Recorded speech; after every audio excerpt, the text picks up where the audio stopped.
Bonjour mes chers scorpions, je vous remercie de me retrouver pour cette guidance amoureuse qui va nous permettre de sonder à la fois l'année 2022 et le trimestre qui vient, à savoir février, mars et avril. Et à cette occasion, j'organise un petit concours pour permettre à l'un ou l'une d'entre vous de remporter un tirage en croix sur une question sentimentale. Pour participer, il vous suffit de vous abonner à ma chaîne, de liker cette vidéo et de laisser un commentaire en m'expliquant comment cette guidance résonne pour vous. Et lorsque les prochaines guidances trimestrielles amoureuses seront postées, un de ces commentaires sera sélectionné et remportera un tirage en croix. Mais je vous propose à présent de nous recentrer autour de ce tirage réalisé avec le Star Child Tarot et qui va permettre de voir un peu le sommaire donc de l'année 2022 et puis du trimestre qui vient, février, mars, avril, avec pour démarrer la première énergie qui est la carte de l'étoile et qui va permettre de relater les énergies, les situations, voire peut-être les personnes que vous devez laisser derrière vous en ce début d'année.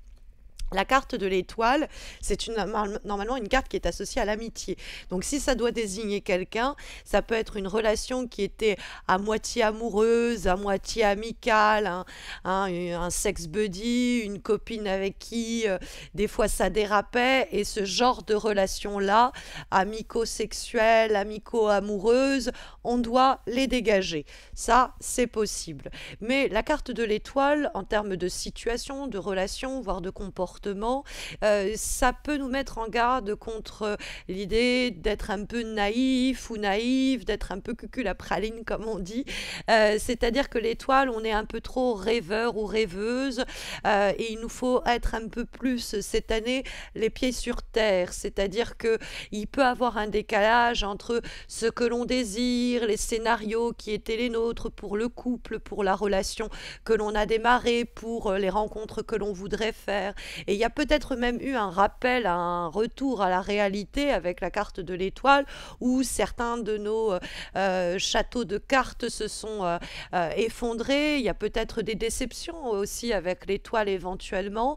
Mais il faut laisser ces scénarios, ces fantasmes, ces désirs peu concrets, ces relations illusoires, ces projets qui pour le couple sont un peu trop laissés de côté. Il faut abandonner cette attitude, que ce soit sur le plan du couple et l'idée que même si le couple est passé par une mauvaise période, c'était une période un peu dure, mais il faut la dépasser, il faut être plus actif et plus dynamique pour les projets d'avenir. Que ce soit dans une relation naissante ou à propos de laquelle on se cherchait, on s'est peut-être fait des films où on a peut-être attendu quelque chose qui n'a pas pu se produire, ça a généré des déceptions, c'est pas grave. On va aller vers des relations qui ont plus des chances de se concrétiser. Et dans le cadre où on était toute seule ou tout seul et on espérait quelqu'un, il y a avec la carte de l'étoile l'idée qu'on ne va plus espérer, attendre en priant notre bonne étoile, on va provoquer les choses. Et c'est exactement ce que nous dit la deuxième carte que nous avons qui va permettre d'identifier ce que les cartes vous donnent comme mantra, comme devise pour cette année 2022 et que vous pouvez appliquer, mes chers scorpions, dès ce trimestre. Et cette carte de l'as de bâton, c'est une carte qui nous parle de provoquer les choses, de créer le changement, de créer la transformation, de ne pas attendre. C'est une carte qui dit « Allez, vas-y, crée, allez, vas-y, initie, vibre, provoque ». L'as de bâton est une carte d'ailleurs très forte et très belle symboliquement en termes de libido. Il y a une énergie sexuelle très forte qui s'en dégage. Vous avez un désir, vous l'exprimez et vous faites ce qui est à votre portée pour le provoquer. Mais il y a quelque chose aussi de terriblement concret avec l'as de bâton. C'est concrètement qu'est-ce qui peut entrepris, qu'est-ce qui peut démarrer concrètement, de quoi j'ai envie, qu'est-ce qui génère aussi mon désir. Mais l'as de bâton, c'est je crée, j'entreprends, je vibre, je fonce, j'y vais. Tout l'inverse de l'étoile qui attend un peu que ça se passe.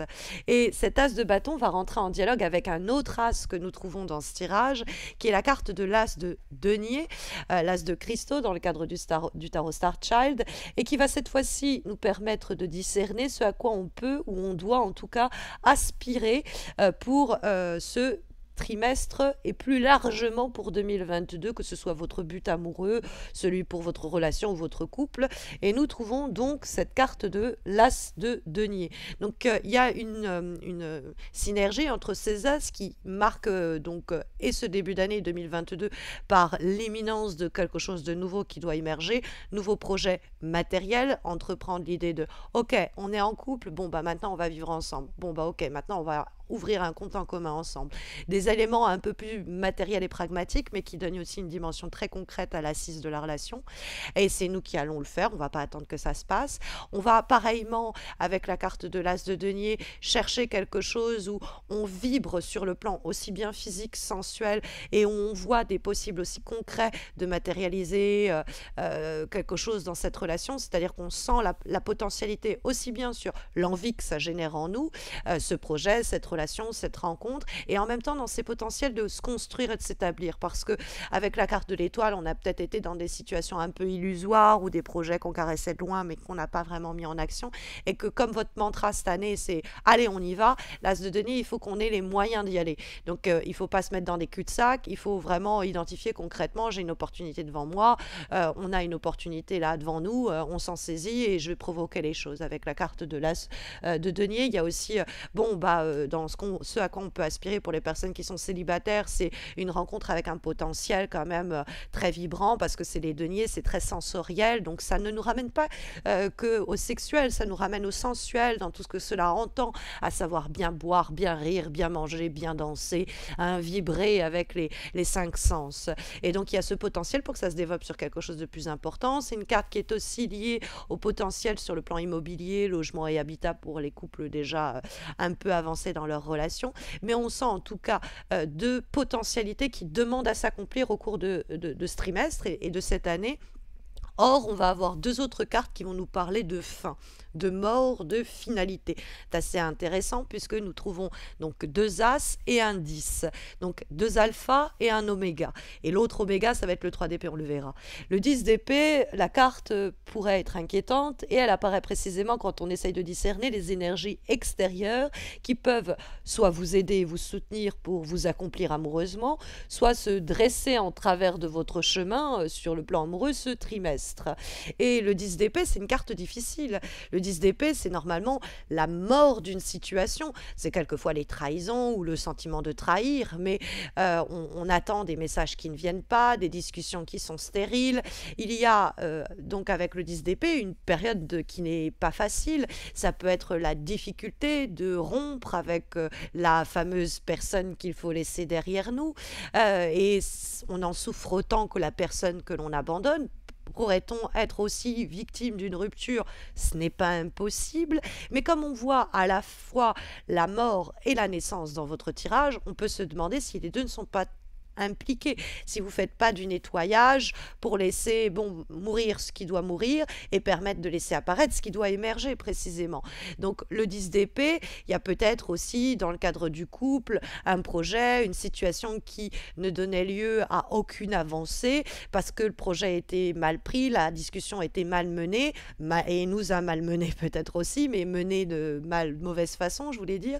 Et le 10 d'épée, c'est ok, j'abdique là-dessus, c'est pas la bonne voie, faut que je fasse le deuil de ça, faut que je comprenne qu'à ce niveau-là, c'est mort. Et ça nous est redit avec la carte que nous avons du 3 d'épée qui suit. Or, les deux lames sont issues de la famille des épées. Il y a d'autres cartes qui pourraient nous parler de fin et de mort, mais là, ça se joue quand même pas mal sur un plan intellectuel ou sur un plan de communication. Les situations dans les cadres desquelles où la communication n'est plus possible, où c'est stérile, où ça n'avance à rien, il faut accepter l'échec, il faut le reconnaître, il faut trouver peut-être du coup de nouvelles solutions, mais un peu abdiquer et ne pas stérilement, vainement continuer à se taper la tête contre le mur. Donc ces discussions, ça marche pas dans ce couple-là, cette manière-là, ça marche pas. Bon, on va pas s'entêter, ça va peut-être sinon nous conduire à la rupture. Parce que, il faut le dire, le 10 d'épée et le 3 d'épée à l'unisson de votre tirage peuvent annoncer une rupture, une cassure, une brisure, mais qui est nécessaire pour pouvoir permettre à un nouveau potentiel d'émerger. Donc ça peut être aussi dans un projet de couple, ça marche marche pas, on abandonne la manière dont on l'abordait, on en fait le deuil, c'est pas facile, ça peut être le lieu de conversation un peu difficile même, mais ça permet de faire table rase et à partir de là, on va avoir peut-être de nouvelles idées, de nouvelles actions, de nouvelles initiatives avec quelque chose qui sera plus viable parce que il y a aussi quelque chose qui se joue sur le plan intellectuel. Les épées sont liées au mental, donc de voir et le 10 d'épée et le 3 d'épée, ça peut être aussi plutôt l'idée d'une prise de conscience, que ça marche pas, que ça, c'est mort, que ça, il faut en faire son deuil. Je vous dis ça parce qu'on trouve le 3 d'épée, et le 3 d'épée, c'est quelque chose ou quelqu'un qui pourrait venir à marquer une situation, une personne, un événement qui pourrait venir donc à marquer votre trimestre à venir, février, mars et avril. Alors que nous trouvons donc le 3 d'épée, qui est une carte des fois un peu, alors 3 d'épée, 10 d'épée, on peut se demander si on vit pas ça comme une trahison ou quoi, mais c'est vrai que le 3 d'épée, dans le type de relation, de situation qui va marquer ce trimestre, on a cette idée de accepter la fin. C'est mort, ça marche pas, c'est terminé, ça prend pas. Il faut que j'accepte parce que plus vite j'accepte, plus vite je guéris de cela. Et on a derrière la carte du valet d'épée. Le valet d'épée qui va cette fois-ci permettre de distinguer la potentialité d'évolution de votre vie sentimentale, que vous soyez célibataire, en couple ou dans une relation émergente. Et on trouve le valet d'épée. Alors ça peut nous parler de la personne avec qui ces événements se déroulent. Donc ça pourrait être un signe d'air, Gémeaux, Balance, Verseau. Quelqu'un qui nous laisse un peu... on ne sait pas trop comment elle va réagir, on ne sait jamais ce qu'elle va dire. On n'est jamais préparé à ses propos et à ses discussions, ce qui pourrait donner lieu voilà, à des événements un peu pénibles. Mais le valet d'épée, c'est aussi et surtout, si on exclut le côté de personne, en tant qu'événement, le valet d'évolution, puisque c'est ici ce sur quoi on s'intéresse, c'est l'idée de nouvelles situations inédites, nouveaux messages, nouvelles rencontres. On s'y attendait pas.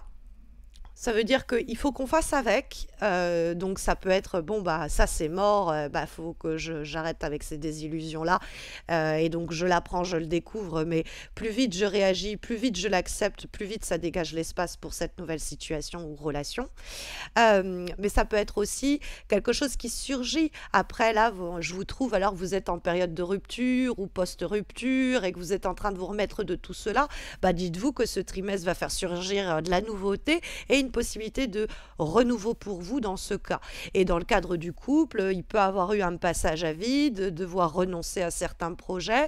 Plus vite on le fait, plus vite une nouvelle discussion, nouvelles idées pourront émerger et conduire à un nouveau départ, à un nouvel élan qui saura, en ce sens, vous être profitable. Voilà en tout cas les énergies ici sondées par les lames du tarot pour vous guider amoureusement sur le trimestre qui vient. Mais vous le savez, il y a également les horoscopes mensuels que je poste sur YouTube donc chaque mois et les guidances hebdomadaires que je poste sur les réseaux chaque semaine sur les réseaux Insta et Facebook. Vous avez les liens en descriptif de ma page et puis vous avez aussi les prochaines guidances évidemment amoureuses trimestrielles qui seront postées en avril et puis du coup vous aurez les résultats du concours pour remporter votre tirage privé réalisé par mes soins comme je vous l'expliquais en début de vidéo et puis en descriptif de cette vidéo. Voilà, je vous souhaite à tous et à toutes de très belles semaines à venir, mes chers scorpions. Prenez bien soin de vous.